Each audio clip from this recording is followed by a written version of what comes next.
20 February 2015 रोजी कोल्हापुरात झालेल्या कॉम्रेड गोविंद पानसरे हत्या प्रकरणातील सर्वच आरोपींना जामीन मंजूर करण्यात आलाय। उच्च न्यायालयाच्या कोल्हापूर सर्किट बेंचकडून हा जामीन मंजूर करण्यात आला। त्यानंतर या प्रकरणात आता विविध प्रतिक्रिया समोर येत असून सनातन संस्थेचे प्रवक्ते अभय वर्तक यांनी देखील प्रतिक्रिया दिली आहे। निरपराध हिंदूंची तुरुंगात गेलेली 9.5 वर्ष कोण भरून देणार असा प्रश्न त्यांनी उपस्थित केला आहे।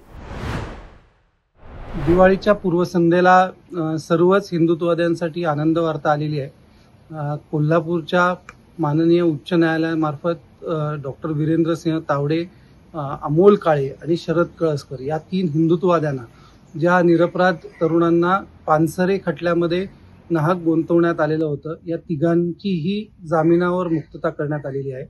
डॉक्टर वीरेंद्रसिंह तावडे यांना प्रदीर्घ कालावधीनंतर ते तुरुंगाच्या बाहेर येत आहेत। जवळजवळ 9.5 वर्ष त्यांना दाभोळकर आणि पानसरे या खून खटल्यांमध्ये 9.5 वर्ष तुरुंगामध्ये राहावं लागलं।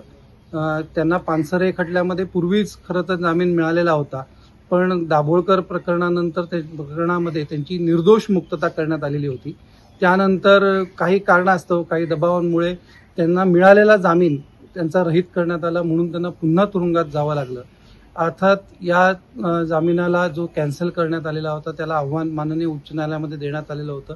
याच्यामध्ये त्यांना माननीय कोल्हापूरच्या न्यायालयामार्फत आता जामीन देण्यात आलेला आहे।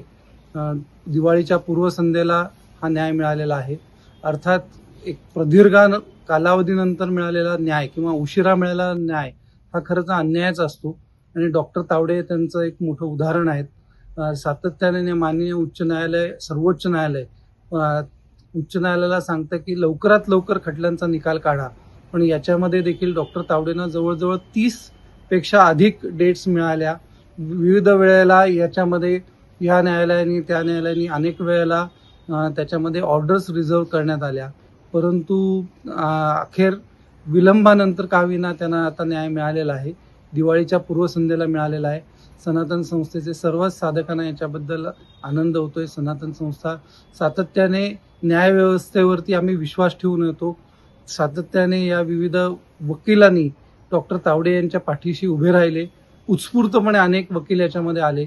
विशेष करून डॉक्टर तावडे यांना बेल मिळावा याच्यासाठी मुख्य खटला चालवणारे डॉक्टर तावडे यांचा अधिवक्ता नितीन प्रधान, ज्येष्ठ विधिज्ञ, त्याचबरोबर अधिवक्ता शुभदा खोत आणि अनेक न्यायमूर्ती, अनेक वकील याच्यामध्ये अपियर झाले। याच्यामध्ये अधिवक्ता गनेडीवाला या अपियर झाल्या, अधिवक्ता सिद्धविद्या, अधिवक्ता वीरेंद्र इचलकरंजीकर, अधिवक्ता रमणीक पवार याच्यासारखी अनेक मंडळी या खटल्यामध्ये वारंवार तारखांना उपस्थित राहिले।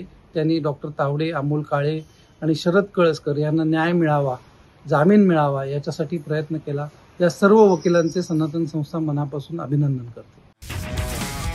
तुमची car, electric panel, data server आगीपासून सुरक्षित आहे का?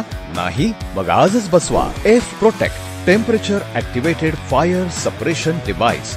यामध्ये आहे eco friendly non toxic pressurised liquid, जे आग लागल्यास क्षणार्धात ऍक्टिव्हेट होऊन आगीवरती मिळवते नियंत्रण। बसवण्यास अतिशय सोपे आणि सुटसुटीत टेकालिपचे एक दर्जेदार उत्पादन एफ प्रोटेक्ट।